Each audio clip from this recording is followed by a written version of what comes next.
Welcome, brave souls, to the chilling depths of horror and detail. Today we are going to share Wendigo and cryptids encounter horror stories. First story, an encounter with a Wendigo.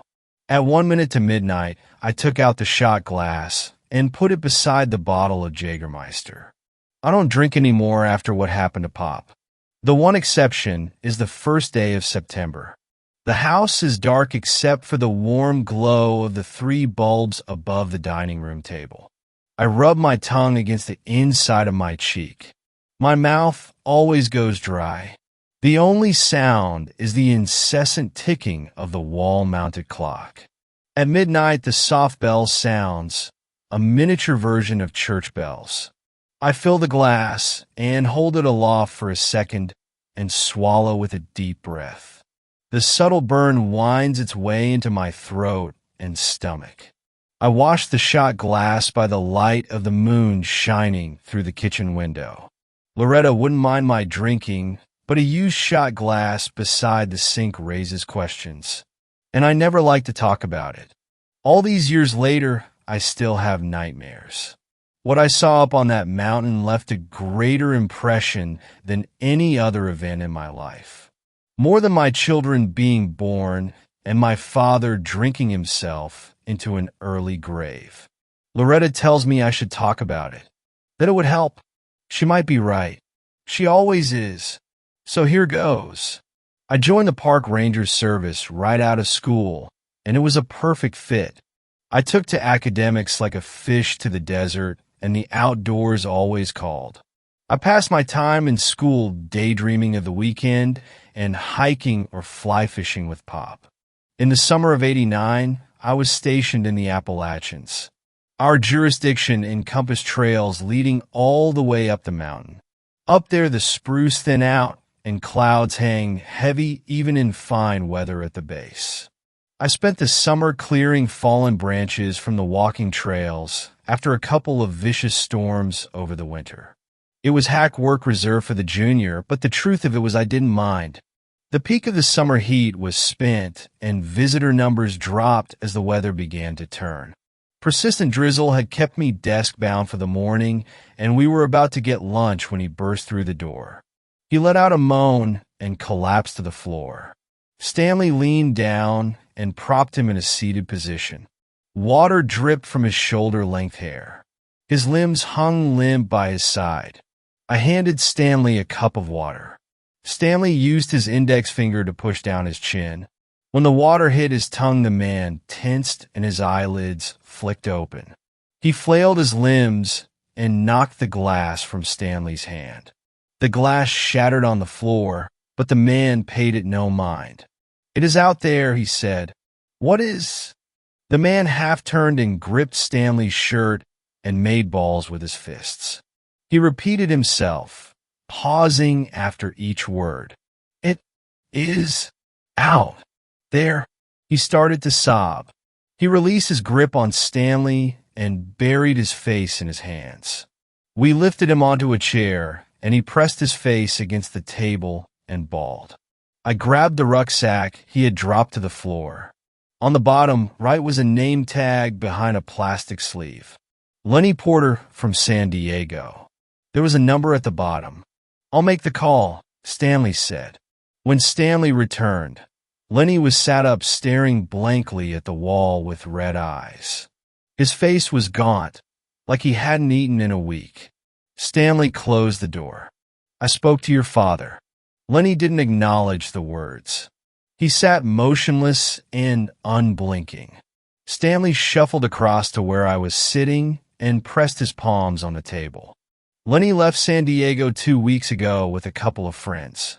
They planned to spend a month hiking the trail north.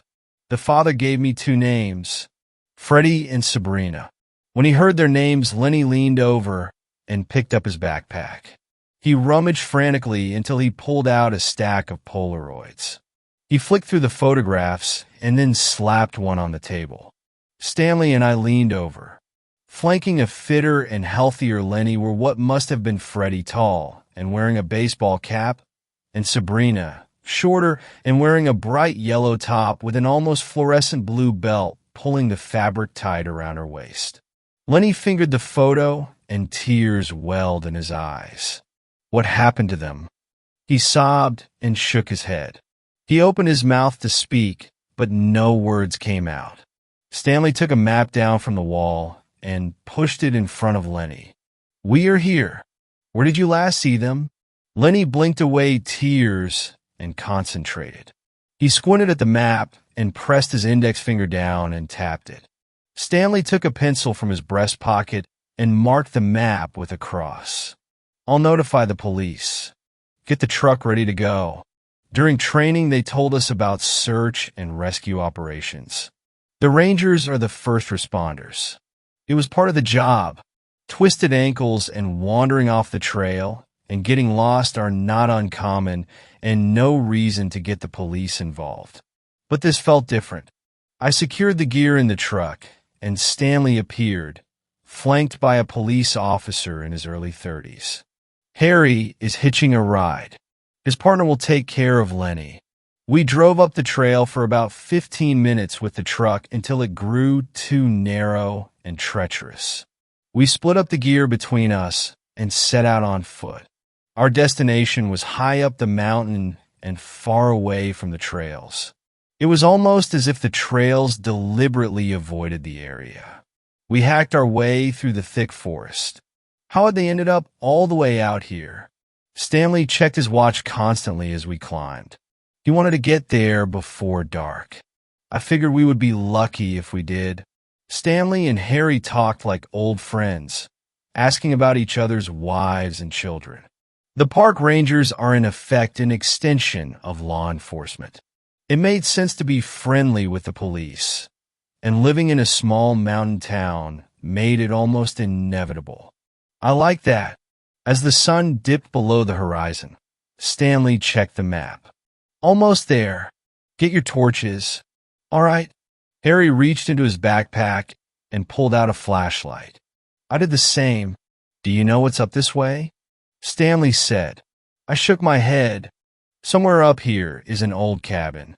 Hunters used it as a base back when you could still hunt up this way. The cross our friend Lenny put on the map is just about on top of it. Let's see if we can get there before there's no light left." We didn't make it by dark. Twilight gave to night with little warning. Soon we were relying on the light from our torches. Being on a trail in the sunshine lends a sense of security up here, even when you are alone. Now, surrounded by black and with the trail long behind us, an uneasiness grew in my stomach for the first time. Stanley paused and swept his torch. He muttered something under his breath. Harry took a few steps to the right, lowering his head and squinting. "There it is," he said. At the farthest reaches of Harry's torchlight, the cabin emerged from the woods.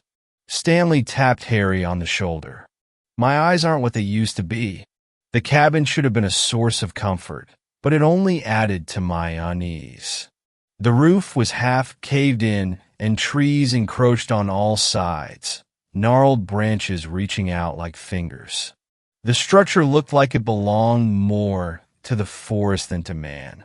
The only door hung askew on warped and rusted hinges. 2 windows had long ago lost their glass. Stanley shouldered open the door with a grunt. Leaves and branches covered the floor, blown in through the open windows and roof. We dumped the gear inside. Stanley took out a lantern and tied it to a horizontal branch a few paces from the front door. He flicked it on, and the light shone bright. If there was anyone lost nearby, they could not fail to see it. We split up and entered the forest, guided by our torches. Stanley instructed us to go no further than the reach of the lantern. It was our lighthouse on the horizon. The wind blew and fresh from the north.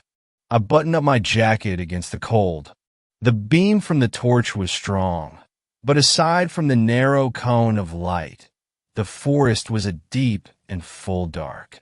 Stanley and Harry called out the names of the 2 missing, Freddie and Sabrina. I did the same. Every few steps I stopped and listened. The forest was alive with the scurrying of animals and insects going about their business, and the constant rustling of the wind through the leaves. It was hopeless. This was needle in the haystack stuff. Freddie or Sabrina could be unconscious on the ground a few feet to my left, and I would never see them. We should camp and wait for first light. Harry's voice cut through the night, louder and with urgency. I skipped towards the sound as fast as I dared. The two torchlights of Harry and Stanley played close together, the beams of light trained on the forest floor. "You might not want to see this," Stanley said as I came up behind them. It was too late.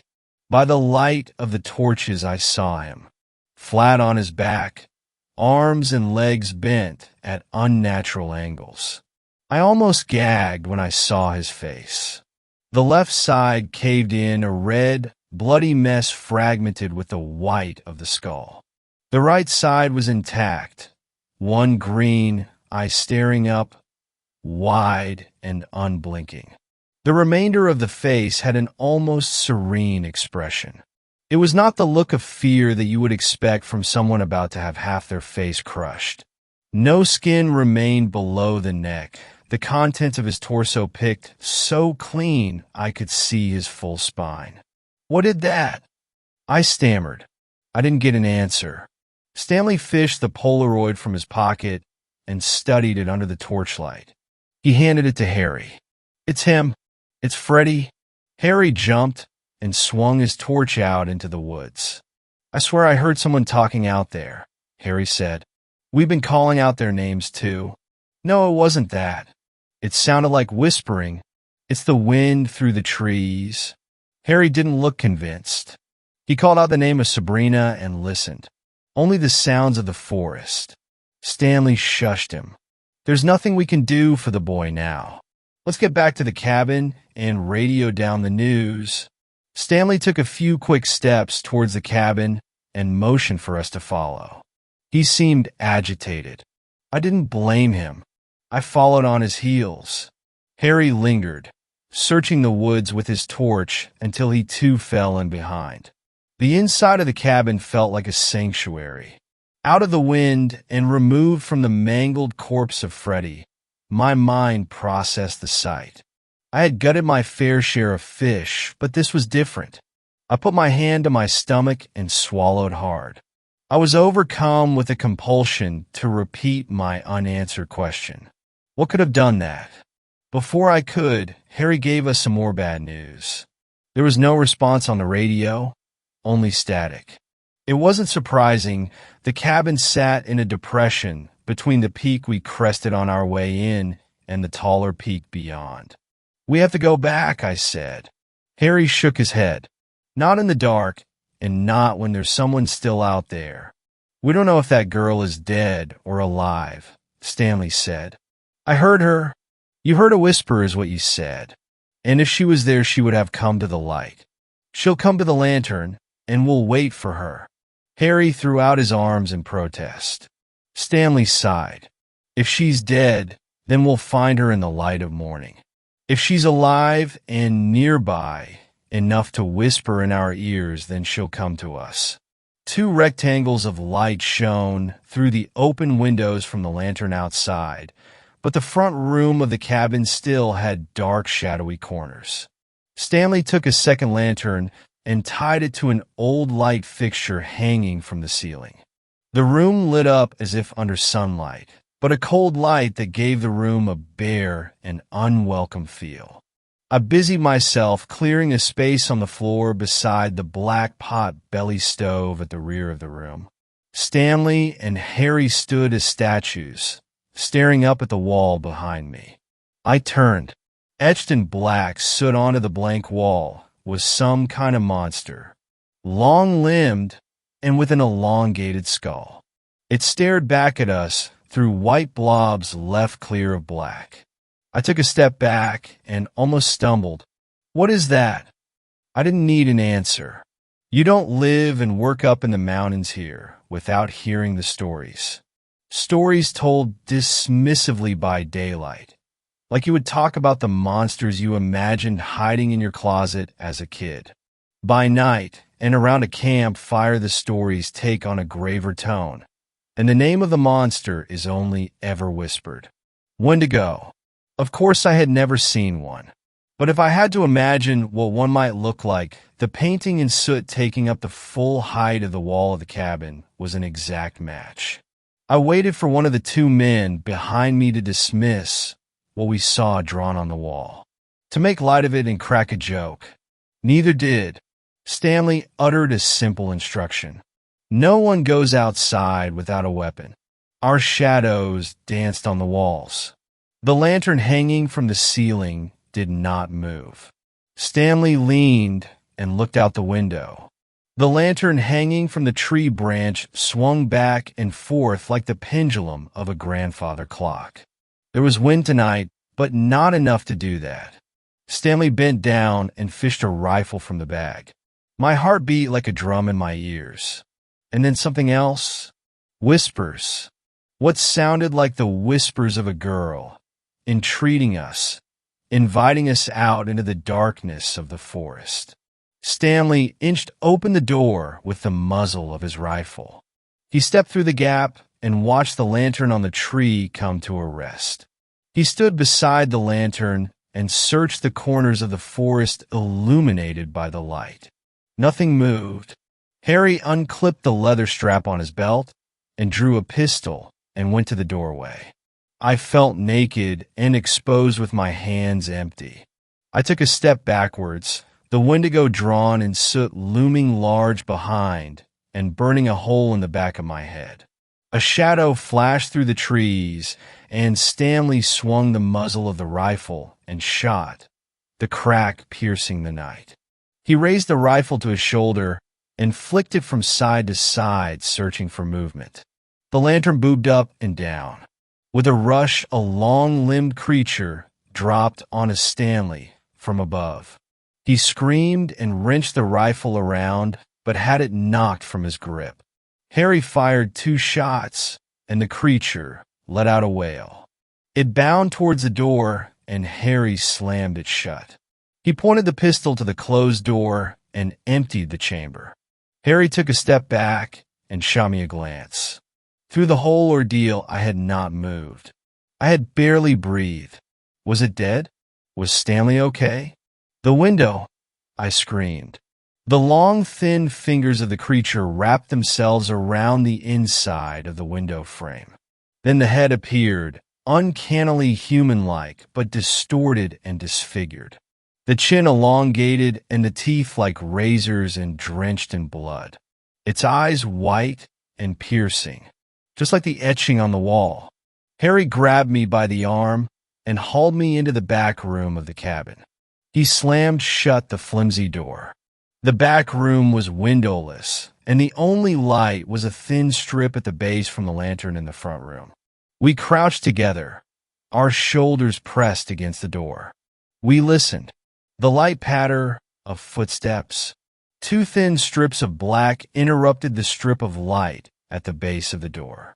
Something stood on the other side. "Come out, it is okay." It sounded like Stanley. Had he killed it? "Come out." Harry straightened, and I grabbed his shoulder. "Don't open the door," I whispered. "They say a Wendigo can imitate those it kills." My hand brushed against Harry's back and knocked the flashlight from his jacket pocket. I fumbled in the darkness until I found it and I flicked it on. I scanned the room for something, anything we could use as a weapon. I walked away from the door and kicked at the twigs and leaves on the floor. All that was good for was kindling. Something smelled rotten. There must be a dead rat somewhere. "It's Stanley," Harry said. I pointed the torch to him. His eyes were wide and wild. He must have killed it. He smiled at me and took a step back. The door slammed open and carried with it the rotten stench. What stood in the doorway was not Stanley, but the Wendigo. Harry kneeled before it, breathing in the noxious fumes. I shone the torch onto the creature. Its gray skin pulled tight on a gaunt frame. And then something glinted, a belt buckle. Around the creature's waist was the bright blue belt Sabrina wore in the Polaroid. "Sabrina?" I said. It turned to me and paused, tilting its head to the side. I thought I saw a glimmer of recognition, a brief moment where it knew the name. But then it snarled, its mouth opening wide and dripping with saliva. It wrapped two hands around the neck of Harry and leaned in. I acted instinctively, without thinking. I jumped at the creature, swinging the only weapon I had, the torch. I brought it down on its head with all the strength and adrenaline I had. It bucked and sent me flying into the front room beyond. I threw out my hands against the fall and grabbed the lantern Stanley had hung from the ceiling. It could not bear my weight, and the cord pulled out from the ceiling, and I fell with a thud. I jumped up at a burst of warmth from my stomach. The lantern had smashed on impact, and the white-hot filament broke free of its casing. I groaned in pain, and the creature lumbered forwards. I retreated into the corner of the room and pulled my knees up to my chest. It stood over me and opened its mouth, razor-sharp teeth gleaming white. Then the smell of smoke. The creature hopped and then scrambled backwards. The leaves and twigs covering the floor ignited under the heat from the lamp filament. A small flame burst up and the creature covered its face. Fire. It didn't like fire. I crawled forwards and swept as much of the kindling as I could grab onto the flames. The fire grew and the creature screamed. As smoke filled the room, it coughed and spluttered. It made one last effort to come at me and then retreated out of the room and into the forest. I went to the back room and grabbed Harry. We stumbled out of the cabin, the fire now spreading up the walls and to the roof. Stanley lay below the lantern hung from the tree, unmoving and with a chunk of flesh missing from his throat. We ran into the forest in the opposite direction the creature had gone. We first climbed up to the crest and then back down the mountain. We stumbled our way down by the light of the torch. Adrenaline coursed through our veins, and we imagined that thing right behind us, stalking us in the dark. When we finally crossed a trail, we followed it back down to the ranger station. A team of police and National Guard hiked up to the cabin after the sun rose. The cabin had burned to the ground, the pot-belly stove the only item that survived the blaze. The bodies of Stanley and Freddie were brought down. They said Stanley's flesh had been picked clean down to the skeleton. That was the first day of September, 1989. Sabrina was listed as a missing person, and her father spent a month in the mountains searching for her. But she's gone in every sense that matters. Turned to a Wendigo by hunger for human flesh. She transformed into something unrecognizable from where it began. Around campfires, people still tell stories of the Wendigo. I don't know if they truly believe they are out there, but I know I've seen it. Sometimes there really is a monster in the closet. Second story. The rules of our woods. The path through the woods is so twisted and winding that it doubles back at some points, and at others you could cut out 5 minutes of walking if you were willing to race just a few hundred yards straight ahead. Nobody would, though. Don't be foolish. I've been walking for half an hour when I see a pair of cherries on the path, but not touching it. They appear to have fallen perfectly, so that their stems are held up gently by ferns. I duck down to examine the berries and find them almost perfect, and I reach my hand to touch it when, don't pick up their gifts. Dash one of the warnings I've heard all my life rings clearly in my head. Are these fruit really a gift, though? There are certainly cherry trees in these woods, and though I can't see any right now, that doesn't mean that there are none close enough for this to be a natural occurrence. I eat the berries and continue on my way. In our village, adults tell children what to do in the woods before they are old enough to venture out there. Before they're even old enough to walk, in some cases. If you take their gifts, Listen to the whispers in the forest. Insult them or leave the trail for any reason, then you could be taken. Some children who are taken are replaced by false, corrupted versions. Some are merely removed, never to be seen again. They never replace the adults. As a teenager teetering between childhood and adulthood, I wonder whether their rules would allow them to send a replica back in my stead. I wonder if they would even want to. The whispers started up a few minutes later. I can't remember if they alarmed me the first time, but I've been on this trail many times before today. The whispers are not things that we should listen to, but despite that, or perhaps more likely because of that, they are beautifully melodic. I've heard riddles, insults, and compliments over the years, each one in a compellingly sweet tone. I've walked these paths so many times that by all rights I shouldn't have tripped. But whether due to them or my own poor coordination, I fall hard and slide down the slope to the left of the track. No matter how you look at it, I'm definitely off the path now. I hear giggling all around, though I can't see a single source. Oh yeah, you think you're funny. You really think you're clever. Your tricks are stupid and you're stupid and you just dash. The trees creak and I feel the pressure in the air change. The light shifts and I hear a cracking noise behind me. I spin round and I see her. Beautiful, horrific, and altogether inhuman. I sob as I fall to her feet. I didn't mean it. I whisper. I didn't mean it. It was just the last rule that I had not broken. I haven't been honest with you, I suppose. Not entirely. I told you of the rules that adults tell children in these parts, and I let you believe that I was told these myself, rather than only ever hearing them from parents who were actually concerned about their kids. I told you how I ate the berries and left off just how much I hoped they were a gift. That I tripped was perfectly true, but the additional truth that I had fully intended to purposefully leave the path at a later point would have shifted the tone somewhat. Why did you come? She asked me. Whilst parents told their children the rules of the woods, what mother, who truly cared about their child's safety, would not only fail to catch them, but actively allow their child to walk this way, time and time again?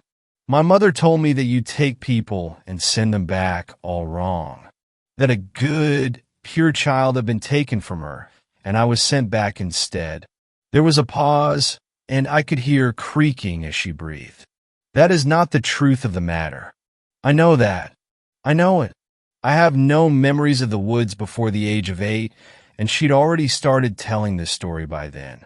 So I know it's just a story and that I didn't come from here. But this is still where I want to be. I'd stop crying, perhaps because there was no longer any point. I'd made my case, and she would either choose to accept me or she wouldn't. This choice cannot be undone, and our ways are not like the ones you've known. We are not what you might consider kind. I shrugged. Neither were they. All children learn the rules of the woods, but so too do all adults. They take alarming truths and flavor them with suspicion and fear. They use stories of the forest to hide truths from inside the village in a place that no neighbor will dare to scrutinize too carefully. It is true that the beings in the forest will steal those who break their simple rules. But it is also true that sometimes, every so often, there are those of us who want to be stolen. Third story. The creature in the woods. The leaves crunched as I walked along the vast, beautiful forest. The blinding sun shined ever so brightly in the sky, setting ever so slowly over the horizon. A breezy wind blew through the forest, singing a quiet song in my ear as I continued to walk. I could hear the sound of animals scurrying through the forest, giving life to the terrain that Mother Nature ever so graciously built.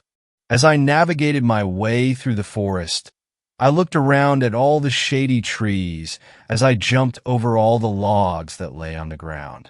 I imagined the life each tree has had, how many people throughout history had also walked the same path I was. Each tree has a story to be told, each as old as nature itself. I was a big thinker as a child, always asking my parents questions about how the world works. I was always in my head, wandering around worlds that I created. Worlds of cities built with bright diamonds, fantasy lands where I was the hero of my own story. Nature was my escape from everything. I would imagine myself fighting the ferocious beast that I created in my head, or that I was on an adventure to Mordor like Frodo. This time I imagined I was walking on the Death Trail in search of an ancient treasure buried by Blackbeard himself. I fought devilish beasts whose teeth could destroy a whole tree with a single bite, dragons whose eyes shined a crimson red and breathed fire as hot as the sun. The forest was my favorite place to think, for this inviting, evergreen forest was beautiful in every way. The sound of squirrels chattering could be heard as the birds sang their final song, for the sun was setting slowly over the horizon.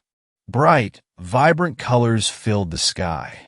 The forest sparkled as sunlight cracked through the trees, lighting up the dirt path ahead of me, decorated with roots and flowers of many kinds.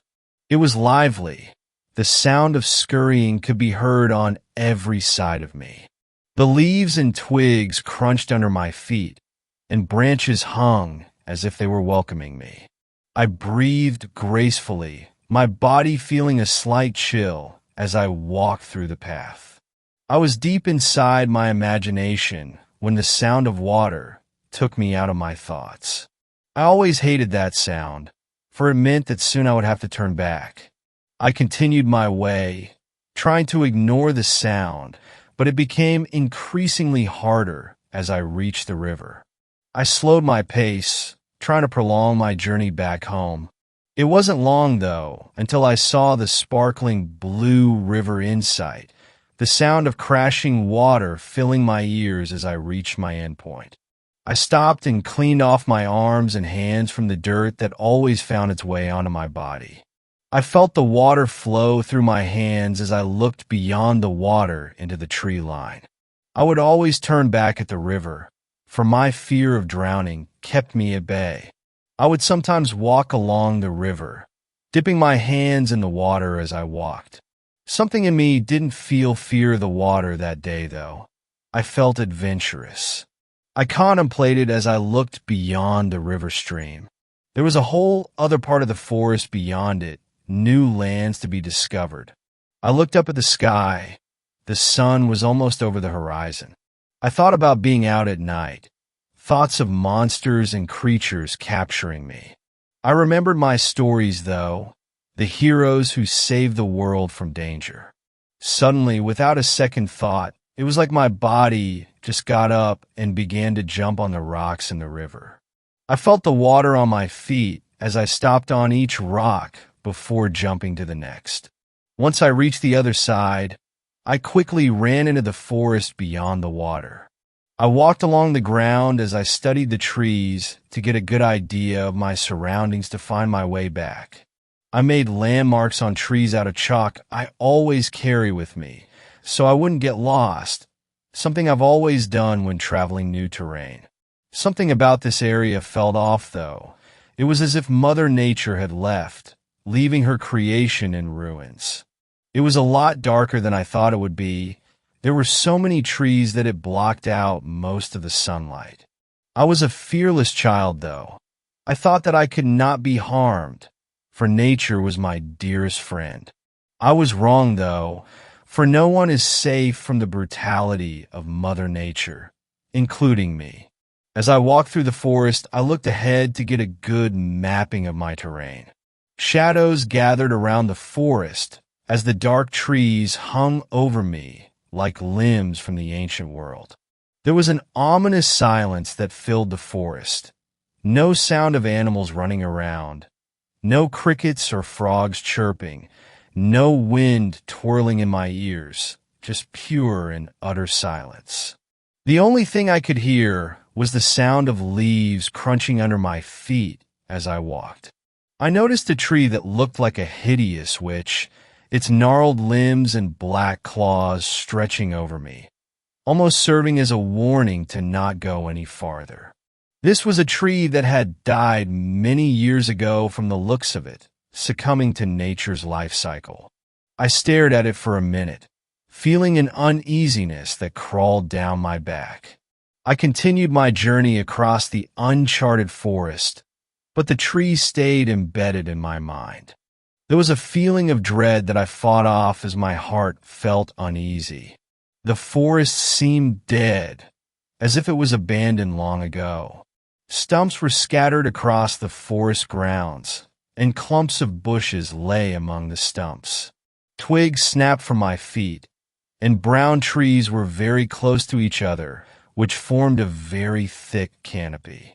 It was barely bright enough for me to see ahead of me, yet I did not stop.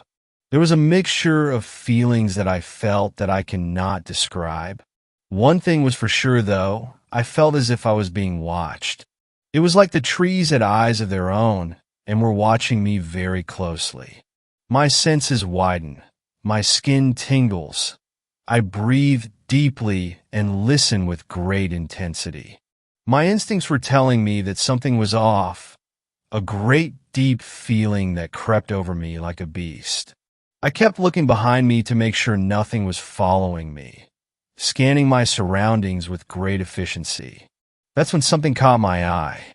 Straight ahead, deep in the forest, barely in eyesight, stood a tall, dark black figure that peered at me from behind a tree.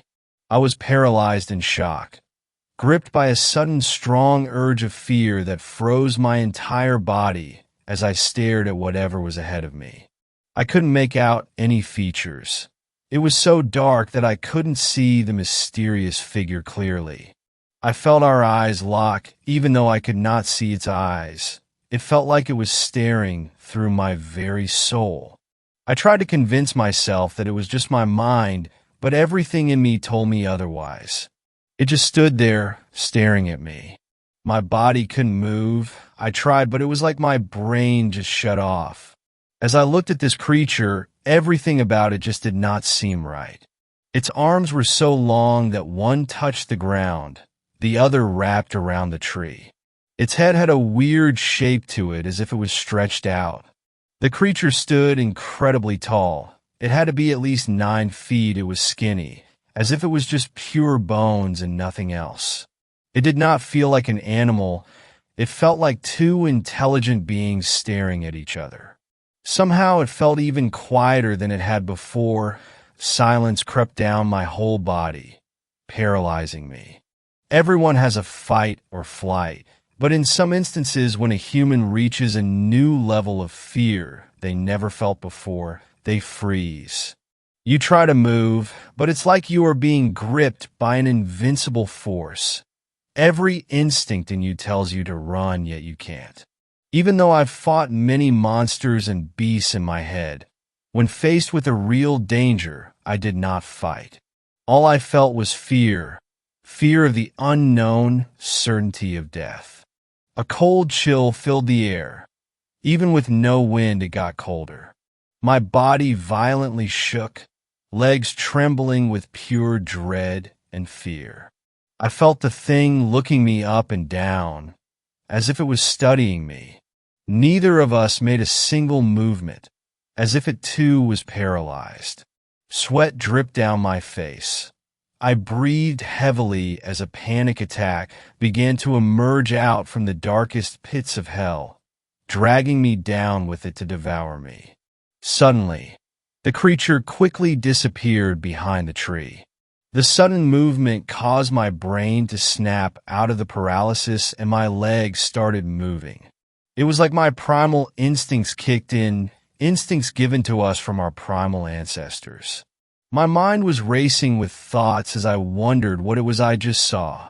I was trying to convince myself that it was just an animal, but everything in me told me that something was not right. I could hear my own heartbeat as it tried to claw its way out of my chest. Keep going straight. Soon you should see a long tree that has vines wrapped around it. Once reached, turn right, and you should see a tree with white chalk. Keep running forward until you see the stump you almost fell over. Make another right and keep going forward. I thought to myself, mapping out the forest Indiana in my head. My skills of navigation have never helped me before like this. I was running and thinking at such a speed that I was hurting both my head and legs. I started to smell a foul stench that smelt like a rotten old corpse. It filled the forest, and I nearly gagged once it poured down my nose. A clicking noise surrounded me, fast and animalistic. I started to hear something in the forest running behind me. Footsteps sounded heavy and fast. I looked back for a second to see if I could see whatever was chasing me, but all I could see was the dark, open forest. I looked back and continued my way back to the river. I weaved my way through the forest quickly, making sharp left and right turns to find my way back to safety. My legs felt like they were going to break, and my heart was hammering in my chest as my lungs were set ablaze. I listened to the sound of running behind me. The clicking was even closer and louder than before. The smell, even more strong and foul. It too knew how to navigate a forest as I did, maybe even better. My skin felt cold as I shook to the point where I almost fell many times. I always caught myself, though.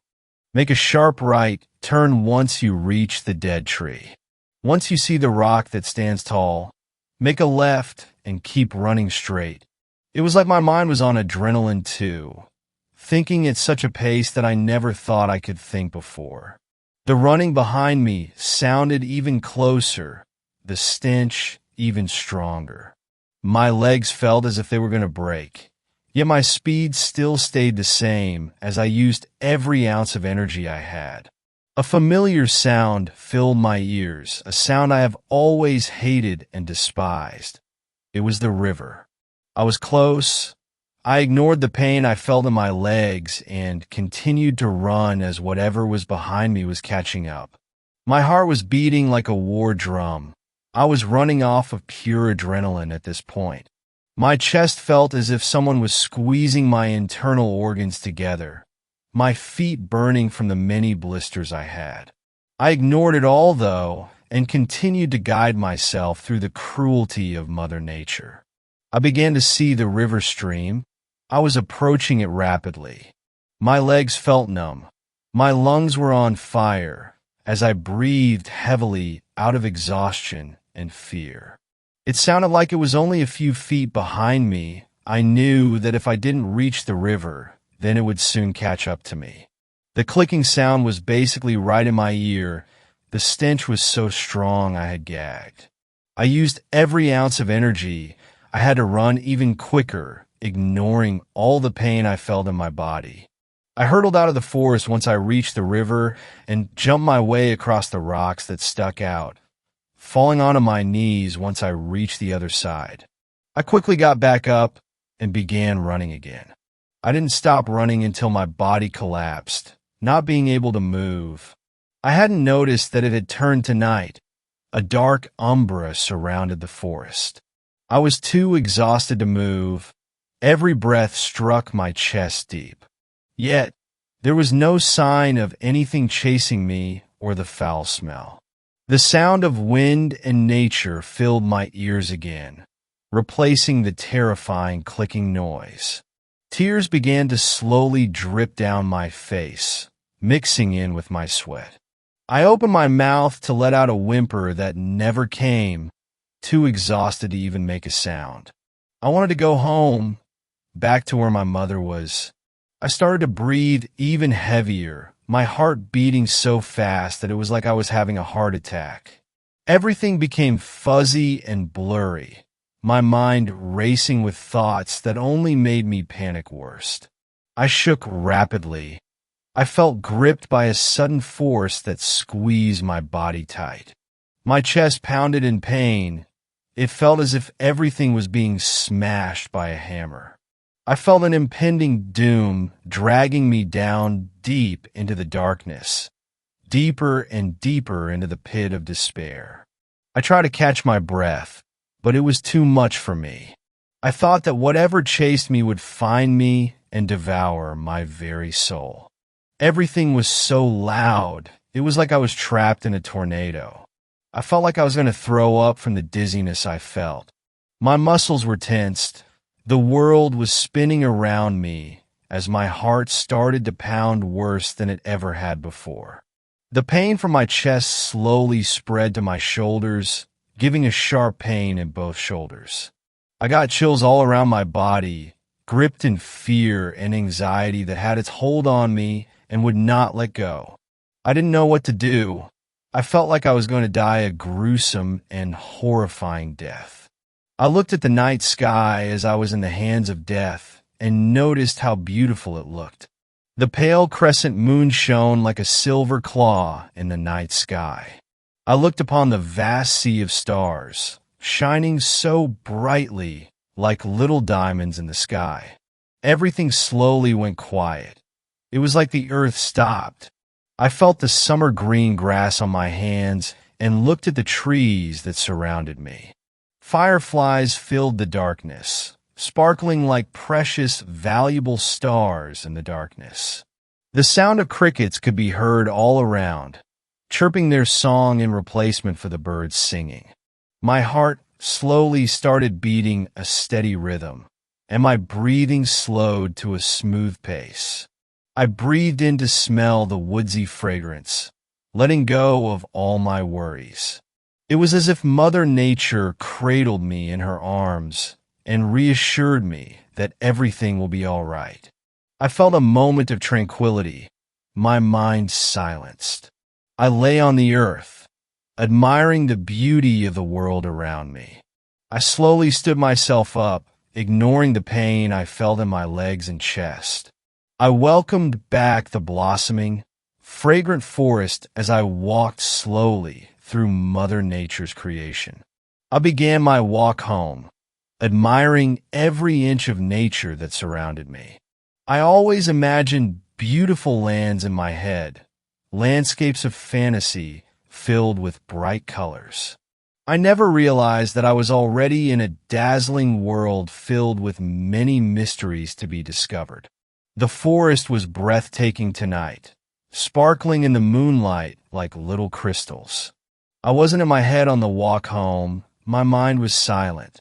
Brown trees stood tall, and flowers bloomed, engulfing the forest Indiana a smell so luscious and fresh. I thanked Mother Nature that night, for she taught me a lesson that I will never forget. I am not invincible. I am no hero or great warrior. I am just a child. Not every story needs a hero, and I do not have to be the hero in every story.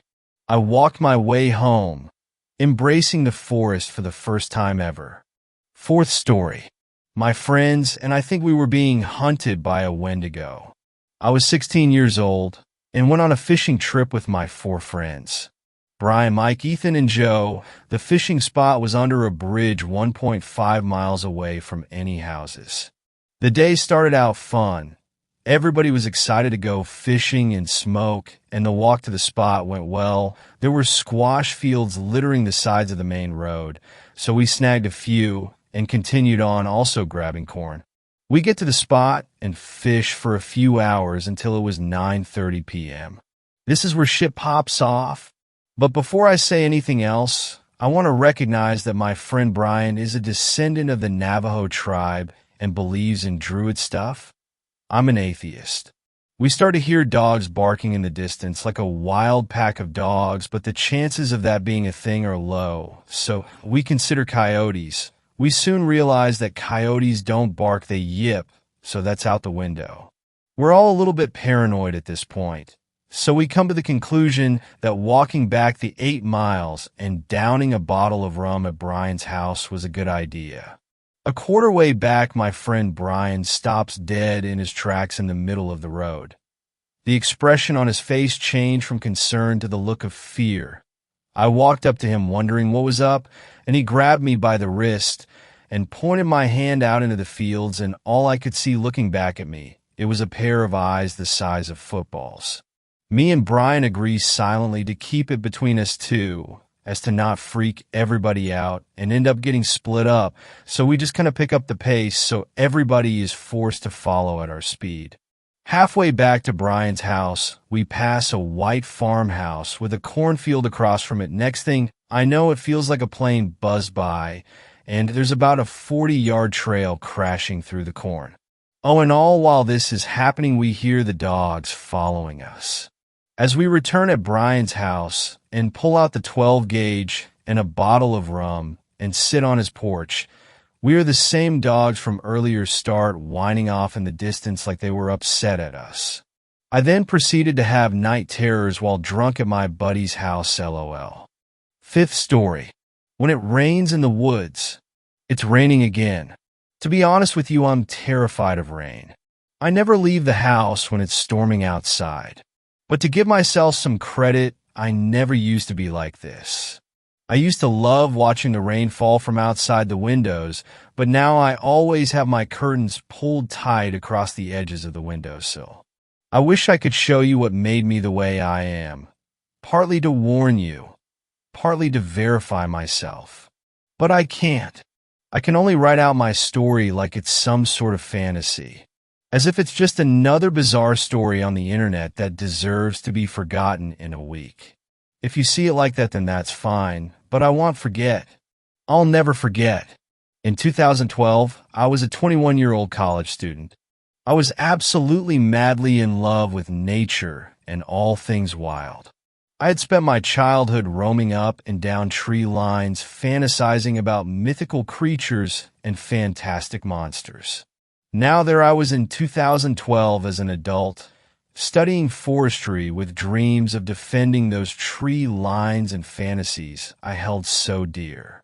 I was absolutely ecstatic when my professor announced an opportunity for some extra credit. He suggested that we spend a few days of our upcoming break walking along some trails and paths to remind ourselves why we were doing what we were doing. As an avid hiker, I knew of a hiking trail a few hours over from our town that offered plenty of room to walk with very little crowding. The only ones who really walked more than a few minutes down the trail were the park rangers, and the chances of seeing one of them on the ever-winding and expanding trails of the forest seemed small. "Hey, Lily, want to take a trip down to the preserve with me?" I asked as the bell finished tolling, signaling the end of the school day. The girl next to me, Lily, was a quiet and sweet girl. She had long brunette hair that stretched just past her shoulders and gentle green eyes. She was the type of person who people admired from afar. Beautiful but silent. A passing joke or compliment would make her smile, but she'd very rarely comment back. To most, that'd make them move on to the next person. To me, that made me want to be closer to her. We'd been friends for a while at this point. Whether or not any sort of romantic intent was had between us, I couldn't say. We just knew we connected on some sort of level. "Yeah, of course. Just tell me when." She looked into my eyes with a soft smile on her face. I smiled back at her. I hoped this trip would turn out well. A few days passed. Lily and I spent our free time in stores gathering food, supplies, and tents together. Soon enough, we were all packed up and ready to head out. We took my small car with our bags tied down on the roof and took the highway a few hours east. By the time we got there, it was mid-afternoon. Still plenty of time to walk, but also a bad time to find parking. There was plenty of people here walking their dogs, setting up lunches, and walking the paths. "I thought you said it'd be quiet?" Lily asked with a slight snicker. I rolled my eyes in response. "I'm sure these kids aren't planning on hiking a few days in. It'll get quiet, I promise." I spun around and began taking our large packs off of the roof of the vehicle. For as big as they were surprisingly easy to carry. Lily slipped the straps over her shoulders and waited for me to start heading towards the park. As we approached the trail's entrance, we saw a ranger loosely standing guard. "You guys heading in?" he asked. There was no hostility or caution in his tone. He was just merely asking a simple question. "Yeah, that's all right, right?" I questioned the fit middle-aged man. Of course, just let me know your names and take my card. If you need anything called down to the station. There's a couple ranger shacks deeper in. Feel free to use them if you need to, just make sure to clean up. The ranger gave a welcoming smile and handed me a small business card for the local ranger station. Thank you. Oh, and my name's Max. This is Lily. Lily gave a small nod at the ranger, and he nodded back respectfully. Well, Max and Lily, you enjoy yourselves out there. We'll be patrolling around, so if you see us, don't be scared to say hi.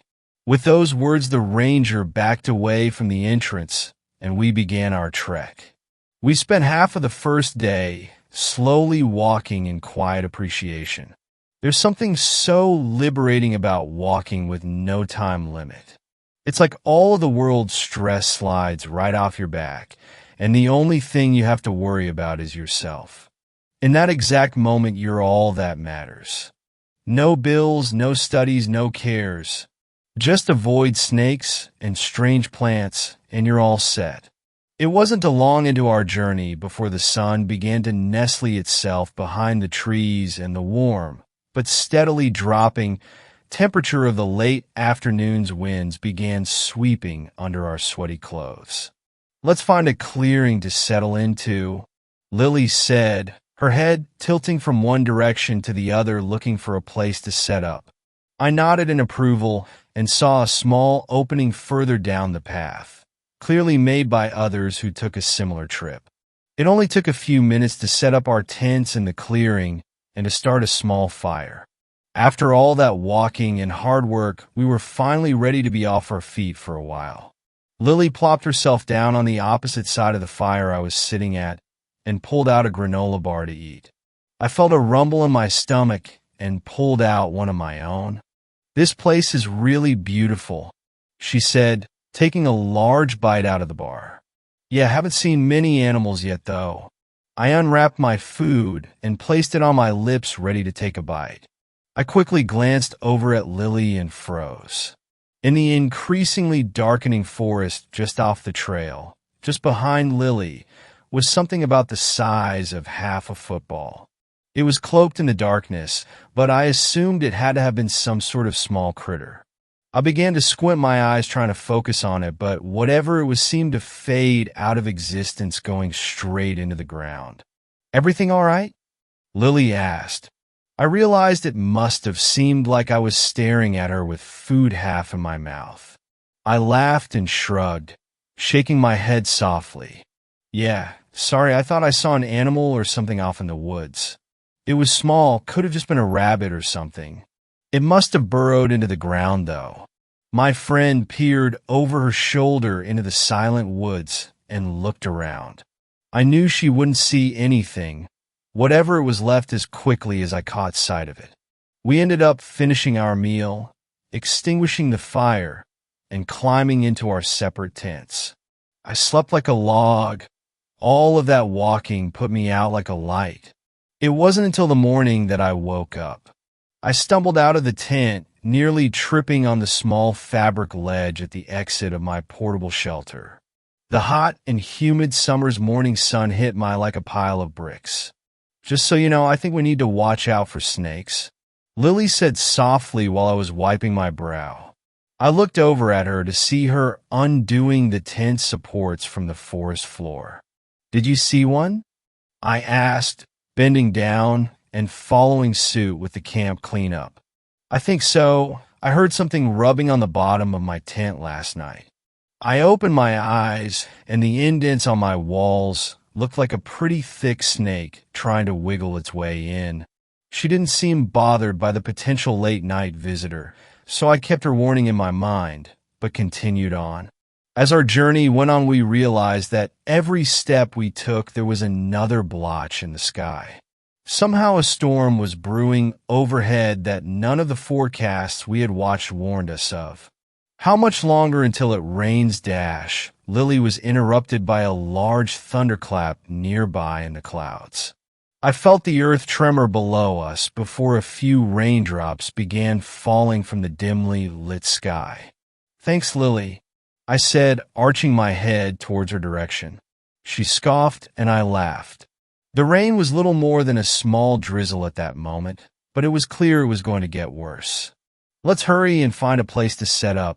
I watched as she began to increase her pace, slowly moving from a walk into a jog, heading deeper down the trail. I followed suit right next to her. For a while, it seemed like we weren't going to find a clearing anytime soon. We were already on the verge of being considered undoubtedly drenched, and to our luck, at that exact moment of thought, another strong explosion of thunder erupted from above. This time the floodgates were opened. Rain began to fall with a purpose and with enough force to erupt on impact, splashing everything nearby with the drop's watery contents. "Hey, right over there?" I heard Lily yell out, just barely audible through the thunderous rain. She was running off of the main path down a small side trail nearby. I looked at where she was heading and saw a small cabin. I ran off the path with her. With each step more and more mud thrust itself against my legs. I increased my speed hoping to catch up to my light-footed friend, but something caught me off guard. The tip of my foot slid underneath something, and my momentum carried me downwards, face first into a mud bath. For a few seconds I was dazed, just laying down in the runny muck pit. I eventually looked down to my feet and saw what looked like a thin tree root also caked in dirt erupting out of the ground. But as my eyes kept on the root, those initial assumptions fell to the wayside. The shimmering of the mud is what made me realize that whatever this object was, it was moving just beneath the mud. Then it clicked in my head, the snakes Lily had brought up. I had just tripped over one of them. I felt a shiver cross over my back, and I jolted back up to my feet and continued on my path, abandoning that snake behind. Without another instant, I made it to the cabin doors and busted inside, finally free from the hurricane-like storm. "Wow!" A familiar voice rang out in the shack. I looked over to see a drenched, but otherwise clean Lily staring at me, with an amused smile on her face. "Decide to have a wrestling match out there?" "Ha, funny," I said, looking down at myself. Mud was dripping off of just about every pore of my body. "I think I met one of your snakes you mentioned out there. It decided to give me a little trip." "Oh, really?"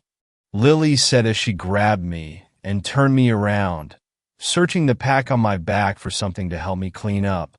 "You were right, they're pretty thick. I wonder what kind they are. I can't imagine them being venomous being that wide." I felt the hands of my companion yanking out fabric from my pack. I took some time to look around the cabin as Lily pulled the towels free. It was wooden, old, and completely empty. There was a cooking stove off to one side, but other than that it looked very sparse. Clearly it was only meant for a quick one-night stay. "Here, get yourself cleaned up." I turned back around, and Lily handed me a bundle of towels. I immediately wiped off my face and brow. The dirt was already starting to dry and stick to my skin. "Thanks," I replied to her as she began setting up her things. I put my pack down against the door and walked over to a window, still wiping myself down. I watched as the rain continued its assault on the earth, the dirt running like rivers down the valleys and trails, both natural and man-made. "It looks terrible outside," I remarked. I heard a small groan of acknowledgement come from behind me. I let my eyes trail over the forested wetland over to the path we took to get up here. My body locked up when I saw something right where I tripped. Something was protruding from the ground like a small pillar. I rubbed the inside of the window fruitlessly to clear off the fog and obstructing rain. I could barely make out what looked like a thick, partially submerged branch broken off on one end with small twigs splintering off skyward. "Hey, come and look at this." I called out to Lily, who was still fondling around with her bags. "Is it the snake?" she asked, rising to her feet. "I don't think so. It looks weird, though." I watched the mud-coated object get hammered by rain as Lily approached and peered outside. Is that a broken tree root? She suggested. I could only shrug. Whatever it was wasn't moving. Wait, Dash, Lily chimed in again. Look at the color. As more and more of the rain ran its way down the object, the less obstructed by mud the object became. I narrowed my eyes, pushing past the raindrops on the window, and noticed exactly what Lily was talking about.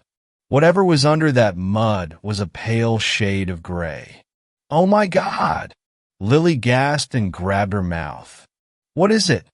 I turned and looked at her, my eyebrow upturned in confusion.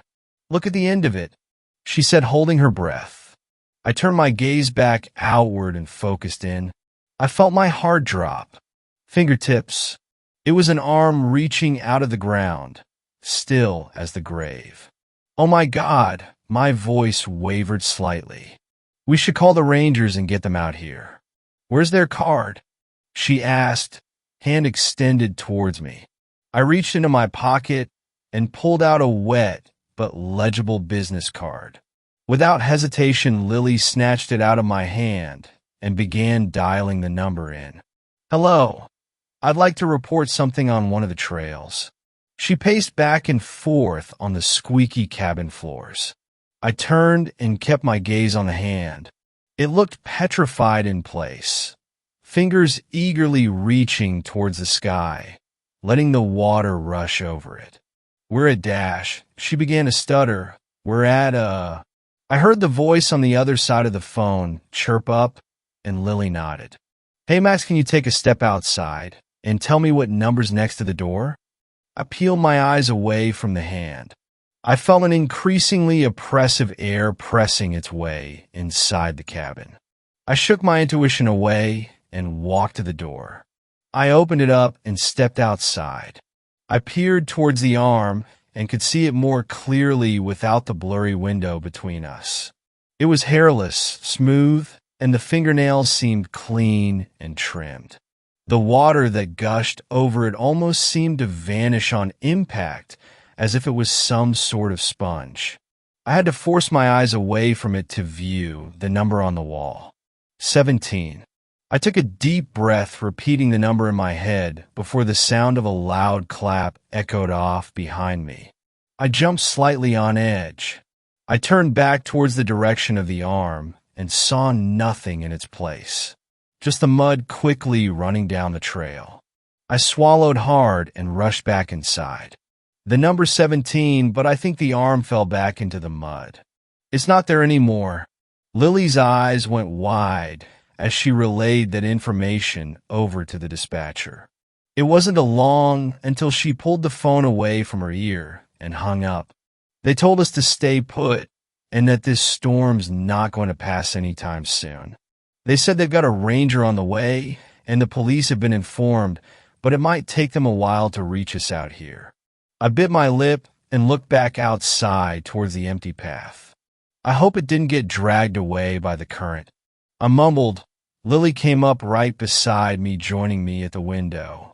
I'm sure they'll be able to follow that mud slick down to wherever it goes. On the bright side, that rain cleaned you up a bit. She gave a reassuring smile, and I looked down at myself. My clothes were still riddled with mud, but the rain on my skin seemed to have washed away most of the dirt. I guess that's always a plus, I said stoically. Come on, Max, let's make ourselves at home at least. I'll just lock the door in case, well, you know. Her voice trailed off. In case there's a killer out there? I mumbled at her as she walked over to the door and flipped the lock. She turned around and averted her eyes from my gaze, choosing instead to continue her mission of getting set up. After a few minutes of silence, we had our food laid out in front of us. We had agreed that once the ranger gets here, our little expedition was over. We had seen more than enough in just the past 2 days than we could have in a lifetime. Let's eat and try to get some sleep, I said, chowing down on some extra rations. Lily nodded and joined in on the feast. With full stomachs, we set up for bed. I noticed my friend kept looking out towards the darkened windows. I could feel tension in the air. Everything all right? I asked. Lily shook her head dismissively. I just feel weird, like I'm being watched. I'm sure it's nothing, but just to be safe, Dash. She ripped off her pillowcase, then mine, before walking over to the windows and draping them over the glass as makeshift curtains. I just don't want anything looking in at us while we sleep. I don't blame you. I made my way to my bedroll and caseless pillow before lying down, trying to get comfortable. Lily did the same. It was a few hours into the night before I heard Lily's hushed voice. Max, wake up. Do you hear that? I opened my eyes less groggy than I expected and met Lily's gaze. She was staring at the wooden door of the cabin. I spent a few seconds watching the door before I lightly saw the handle of the door jiggle. Someone was trying to get in. What do we do? Lily asked. I was speechless. Maybe it's the Dash. Our whispered conversation was interrupted by a loud knocking coming from the other side of the wooden door. Bang, bang, bang. I jumped to my feet. It's got to be the cops. I began my slow, meticulous walk to the door. Who's out there? Silence. Hello? I yelled again. Abruptly, the banging started again, loud enough to drown out my voice. I took a step back from the door and kneeled close to the ground. Each impact on the door rocked the wooden frames of the small cabin. I watched as one of the pillowcase curtains began to slowly slip off the window. No, Lily whispered, tears in her eyes. I rushed over to the window just as the fabric fell and was met face to face with the darkness outside. The banging on the door stopped suddenly. I very carefully kneeled down and grabbed the fabric in my hands to toss back over the window. Thud! Appearing out of the darkness was the palm of a hand. It slapped the window with a heavy force. I could only see the pale palm in the shroud of blackness outside. I quickly threw the pillowcase back on the window and backed up to Lily. She was shivering, her eyes wide with fear. That was the hand, Max. That was the hand that was outside earlier. I felt my heart drop into my stomach. I wrapped my arms around Lily for as much my comfort as hers. Thud, thud, thud, thud, thud, thud, thud. The wet palm of the hand kept slapping against the glass. I could hear ripples of cracks spreading along the window pane. I squeezed onto Lily as she balled up and kept my eyes focused on the pillowcase, covering the glass, hoping it wouldn't fall and expose that lifeless arm again. With one last thud, it stopped. A light shone through the fabric of the window, mere seconds after the attack halted. I could hear the struggling sounds of wheels rolling up towards the cabin. I let out a sigh and a prayer that the Rangers had finally made it. With the sounds of the wheels stopping just a few yards away, I finally heard a voice call out from the void outside. Lily? Max? You in there? The voice sounded familiar. It was the Ranger from the day prior. I slid to my feet, dragging Lily with me. Yeah, we're inside, but someone's out there. I yelled. I rushed over to the door and opened it to see the Ranger standing stiff off in the middle of the small opening in front of the cabin. He was facing us, but the light from his rover coupled with his hat covered his body in intense shadows. His body seemed rigid. Come out of that box, and we'll get you home. The Ranger said. His voice seemed different this time, disjointed from his body. I stayed quiet. Something was very wrong here. Step out of there. Now. The voice grumbled, unrecognizable from earlier. Are you all right? I called out a little more than a whisper. Of course I am. Can't you see my smile? The Ranger tilted his neck backwards. His hat slipped from his skull, which allowed the light from behind him to illuminate his face. His eyes were wide and full of both pain and fear. His lips were quivering in shock. I backed up more into the doorway and watched as two impossibly long fingers trailed their way from behind the Ranger's head and made their way across his cheeks to his mouth. They slid inside with little resistance, and began pulling his lips outward in a mockingly gruesome smile. Then they kept prying. I watched as his lips strained with the force of the fingers inside of his mouth. His lips became white with the stress placed against them before a shower of red erupted from his mouth, parting the centers of his lips like sliced meat. "I'm so perfectly happy." A voice called out from just behind the ranger, its voice thick and unnatural. I looked for the source and froze. There, right next to the ranger's feet, was a half-submerged human face dug deeply into the mud. Its black, cold eyes shone from some unknown source. Whatever this was a monster of the strictest definition. Its gaze was so vastly separated from humanity that there was no common ground between us. As I locked eyes with this thing, human in shape and deviled in eyes, I saw the ranger fall into the mud. Just behind his head was a long spider-like arm stretching out of the ground, seemingly changing its size and shape as if it only faintly followed the laws of this reality. The ranger's body twitched and spasmed on the ground as more and more lifeless hands began to slither out from the mud, wrapping their hands around his body. I was so thirsty, but now I'm so very hungry. The submerged head called out unblinkingly towards me.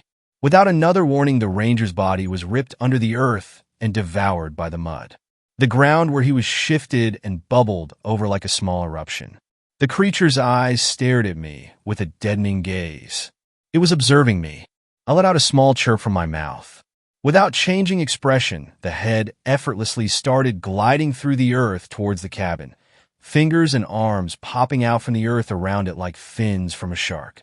I had stored enough courage to slam the door shut and lock it before running back over to Lily, who saw the whole thing. "What is that?" she asked, her voice trembling. I shook my head and slumped down next to her. "I don't know." We sat in silence until the sounds of scratching came from below the floorboards. Hundreds of fingers tearing away flesh to the bone, trying to burrow their way upwards. All we could do was sit in the corner furthest away from the windows and pray they didn't get to us. That night we watched as the floors pulsated upwards and downwards as the foundation began to crumble. Those arms were going to drag us and our wooden coffin downwards into the earth. I didn't know what to do. I sat there as the floor cracked open and mud crept up through the seams of the boards like blood flowing from a vein. I sat waiting to die, but Lily had other plans. She grabbed my hand and yanked me up my feet. She stared at the door for a split second before sprinting off with me in tow. She bursted open the door and ran towards the ranger's vehicle. Luckily for us, the ranger never shut it off before the earth took him down. We both hopped on its seat and zipped off the path back from where we came. I hazarded a glance back towards the cabin to see it crumbling into the ground, but there was something else there. Still half submerged on the path mere yards away from us was that unblinking head. Its black eyes shone dead set and emotionless on our escape.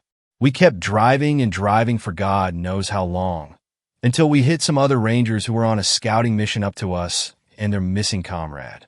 We told them everything we could, but the looks of disbelief said enough to us.